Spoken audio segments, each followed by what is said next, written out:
Okay, so share ko sa inyo to guys, no. So ngayong araw guys, meron tayo ditong phone device guys, no. So itong phone device nito guys ay Infinix Smart 8 guys, no. Yan, so ito guys yung likod niya. So parang Infinix Smart 8 Plus ito guys. Yan, so yung issue guys ng phone device nito guys ay natutuklap daw ito guys, no. So sabi guys ng may-ari nito ay natutuklap guys yung LCD nito guys, no. So papakita ko sa inyo guys. So minsan guys ay parang mahulog na daw guys, no, yung LCD nito guys ng phone device nito. Yan. So kung makita nyo guys, yan. So makita nyo guys, lumalabas guys yung ilaw niya guys, no. So try natin sungkitin. So dandan tayo dito guys, no. Pwede tayo mag-abuno dito guys. Ito kasi guys ay wala pang masyadong issue guys, no. Yan. So sungkitin natin.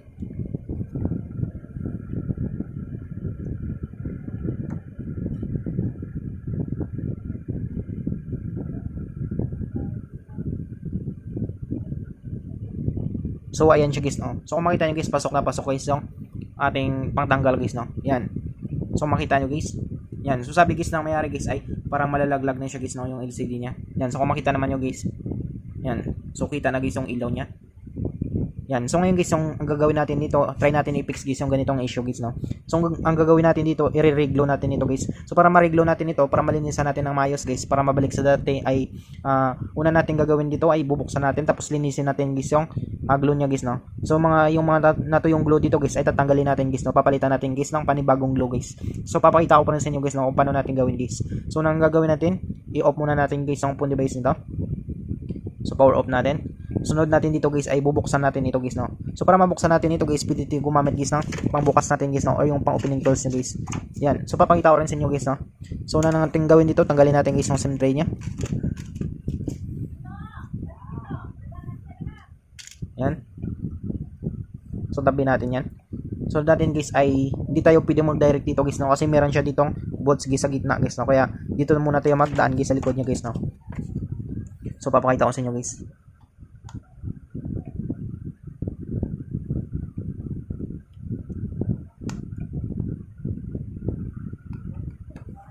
So ayan siya guys, no. So dandahan natin guys. So dito guys may possibility ito guys na matanggal guys yung pintura niya guys, no. Yan. So kung makita niyo guys. So dandahan tayo dito guys, no. So dito guys pwede tayo gumamit guys ng electronic liquid natin para maglambot siya.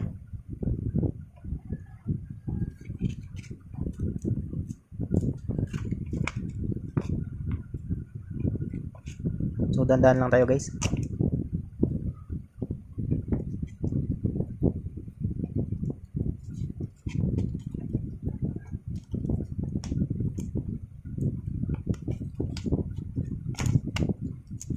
So dito guys, dandaan tayo guys, na meron kasi siya ditong fingerprint sensor guys, no. So kapag naputol ito guys ang fingerprint sensor niya, ay ma-disable guys ang fingerprint sensor niya guys, no.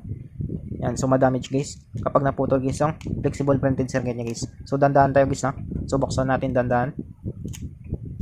So alalay lang tayo.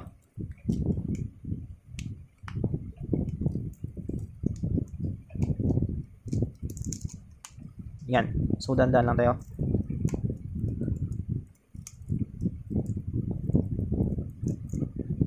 So ayan dyan guys, no. So nabuksan natin guys. So ito yung sinasabi ko sa inyo guys, na FBC connector guys, na fingerprint sensor niya guys, no. So kapag ito guys ay natamaan or nasungkit natin, may possibility guys na maputol ito guys yung FBC connector nito guys papuntang motherboard niya guys. Ito yung tinatawag natin guys na flexible printed circuit guys. Yan. So tanggalin natin. Sunod natin guys, tanggalin natin guys lahat guys ng mga bolts niya. So kailangan kasi natin ito guys mano guys, na mabuksan tapos malinisan natin guys yung mga natuyong glue guys, no. Kasi kapag direct lang natin lagyan ng glue guys, hindi natin matanggal yung dating glue niya, ay ganun pa rin siya guys, no. Bubuka pa rin siya guys. Yan.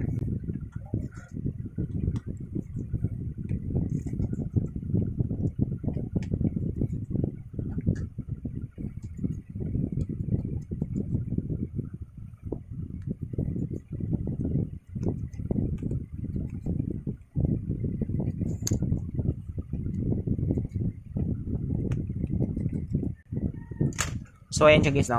So lahat guys ng bolts guys ay natanggal natin. So ngayon guys pwede natin siyang buksan guys, no. So dandan pa rin natin guys, baka maputol guys yung PC connector nito guys ng fingerprint sensor guys. So buksan natin, papakita ako sa inyo guys, no. So dito guys pwede ko yung gumamit guys ng pang opening tools nyo, or pwede ko yung gumamit guys ng kuko nyo guys, no. So sa akin guys gamitin ko guys yung kuko guys, no. So prepare ko guys gamitin yung kuko. So pakita ko sa inyo guys kung paano natin buksan to guys, no.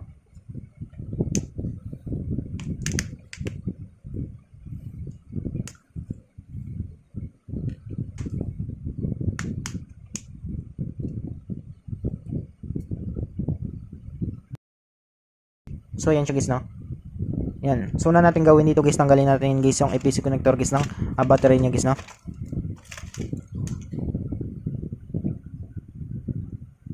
Tapos sunod natin guys yung EPC connector guys ng fingerprint sensor niya guys.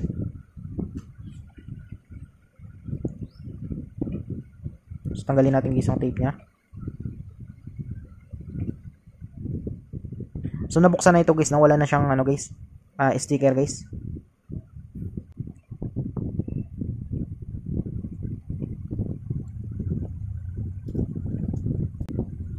So ayan siya guys, no. So tabi lang natin yan.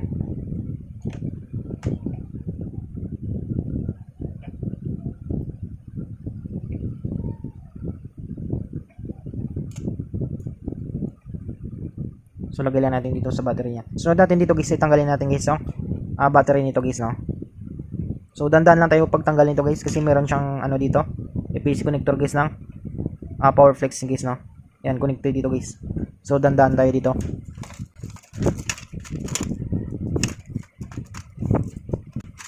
So dito guys ay tanggalin natin guys yung battery nito guys, no.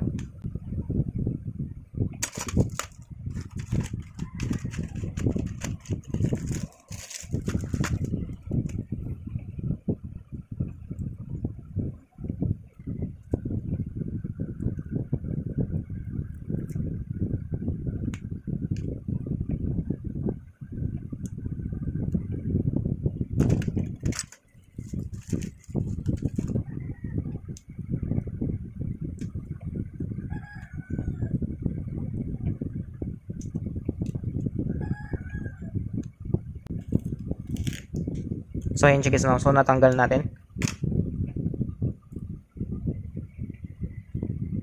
Yan, so matindi guys yung dikit niya guys. Yan. So tabi natin guys yung battery niya. So natin guys, tanggalin natin guys yung EPC connector guys ng LCD niya guys, no.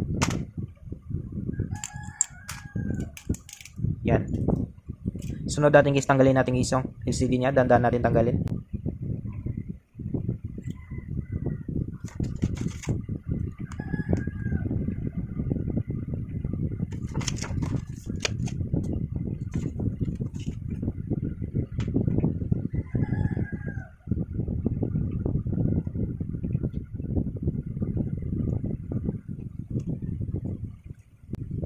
So ayan guys, no.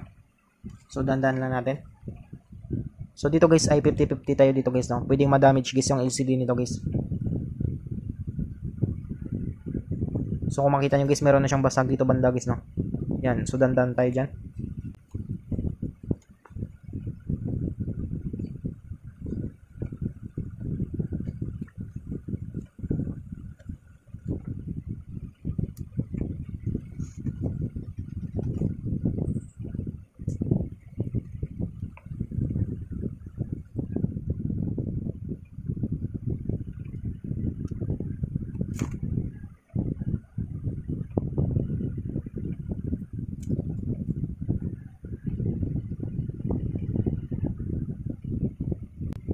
So dito guys, tanggalin natin dito rin guys yung EPC connector dito guys, no, papuntang charging niya guys.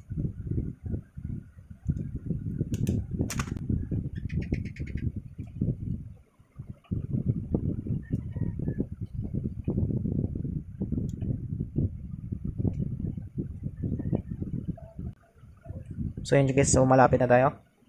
So dandan lang natin guys. Yan. So natanggal natin guys, no.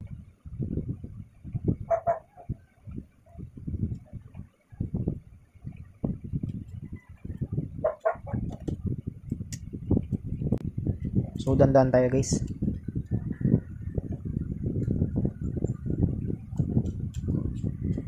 So ayan siya guys, no. So natanggal natin guys. So pinasukan pala ito guys ng moist guys, no. So dito guys, kailangan natin linisin ito guys, no. Yung mga nato yung glue dito guys. Dito guys sa LCD nya. So linisin natin guys.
So ayan siya guys, no. So nalinis natin guys yung LCD niya guys, no. So sana guys ay okay pa ito guys. Yan. So mas matibay kasi guys yung re-glow guys, no, kaysa sa direct na ilagyan lang guys ng glow guys, no. Yan. So dito guys, sunod naman natin dito guys ay yung frame niya naman guys, no. So makita guys ito guys yung matatanggal natin guys na mga lumang glow niya guys. So sunod naman tayo dito guys sa frame niya guys, no. So linisan natin guys yung frame niya.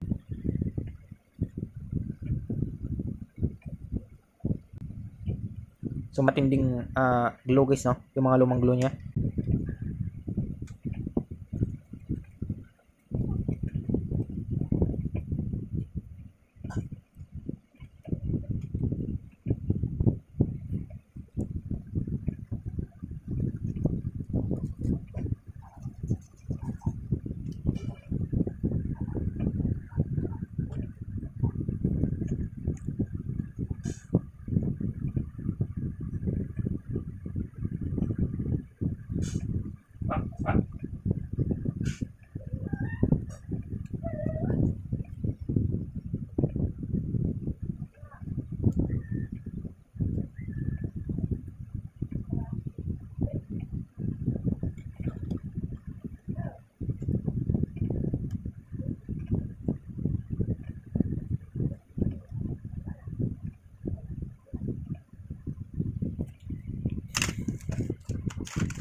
So ayan siya guys, no. So malinis lang guys yung LCD niya tsaka yung frame na ito guys. Yan. Sunod naman tayo dito guys ay maglalagay tayo guys ng panibagong glow natin guys, no. Yan. So bagong glow na yung ilalagay natin dito.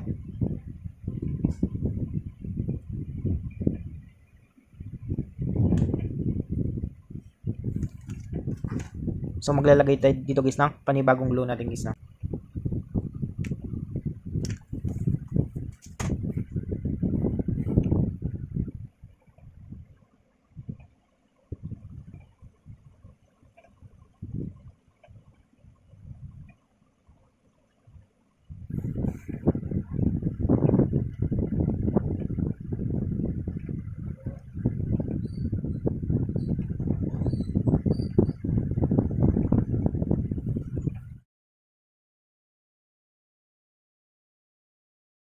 So ayan siya guys, no. So nalagyan natin guys ng panibagong glue niya. So wait lang natin guys, no. So saraduan muna natin guys yung adhesive glue natin guys.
Yan. Sunod, install lang natin dito guys yung ano niya, charging board niya guys.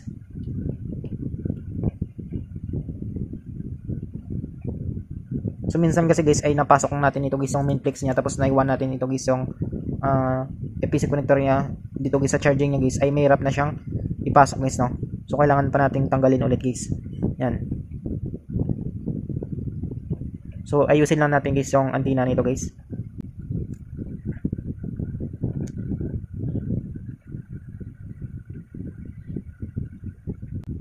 Yan. Tapos balik na rin guys yung EPC connector niya guys ng charging niya guys, no.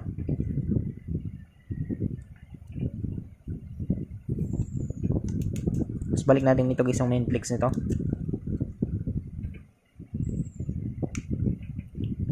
Yan. Sunod natin guys, balik natin guys yung battery niya. So, ayusin lang natin.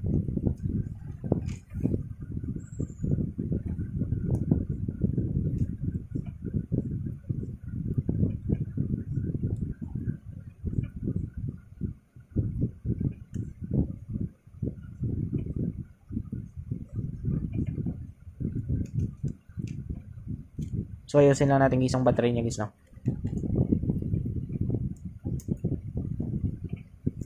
Yan. Tapos balik natin guys sa housing niya.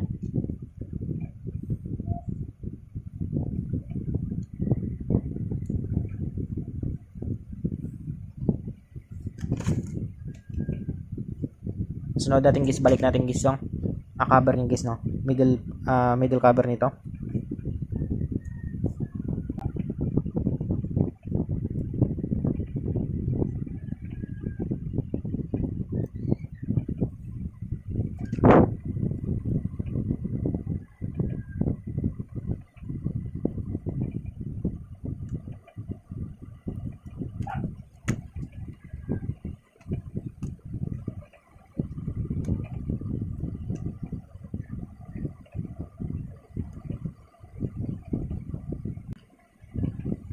So, ayan siya guys, no? So, nakabit natin. So, balik lang natin guys, no? Sarado lang natin.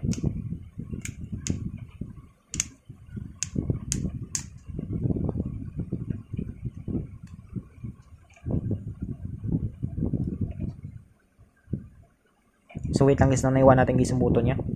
Yung volume up and down niya guys.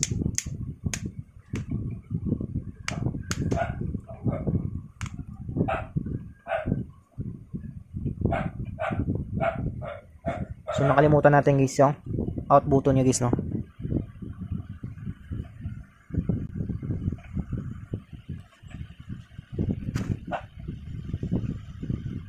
Yan, tapos balik lang natin.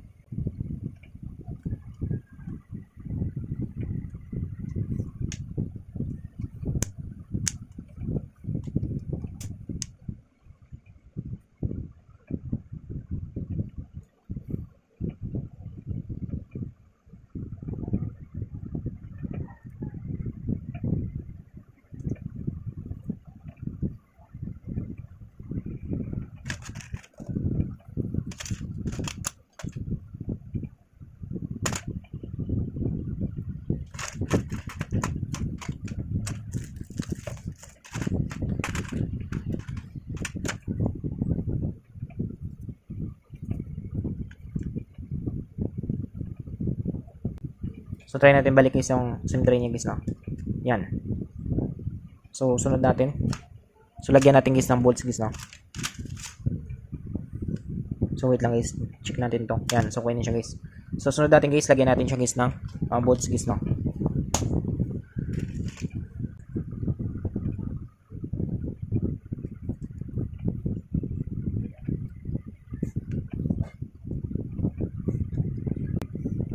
So, ayun siya guys, no? Sunod natin guys, pandarin natin. So, check muna natin guys, no? Kapag okay pa siya guys.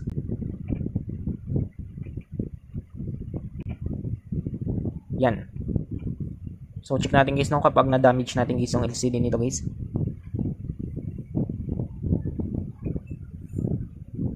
So, kailangan guys ay okay pa rin siya guys, no? Hindi natin ma-damage ito guys. Kasi kapag na-damage natin ito guys ay mag-abuno tayo dito guys, no?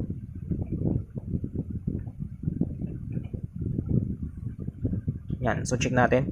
So, yan siya guys, no? So, kung makita nyo guys ay buo pa rin siya guys, no? So, hindi siya na-damage guys. Yan. So, kung makita naman nyo guys. Yan. So, goods na goods pa rin siya guys, no? Yan. So, okay pa rin siya guys. Wala siyang damage. Yan. So, ganun lang kadali guys, no? Kung paano natin guys ma-reglo guys yung phone device natin. So, ito guys, lagyan na lang natin guys ng bolts ito guys, no? Yan. So, I hope guys na makatulong sa inyo itong video tutorial natin. Sa mga bago pa lang sa ating channel guys, no? Huwag natin kalimutan guys i-click guys yung subscribe at yung notification bell button para ma-update ko kayo guys sa susunod natin guys na video tutorial. Thank you guys and God bless sa lahat.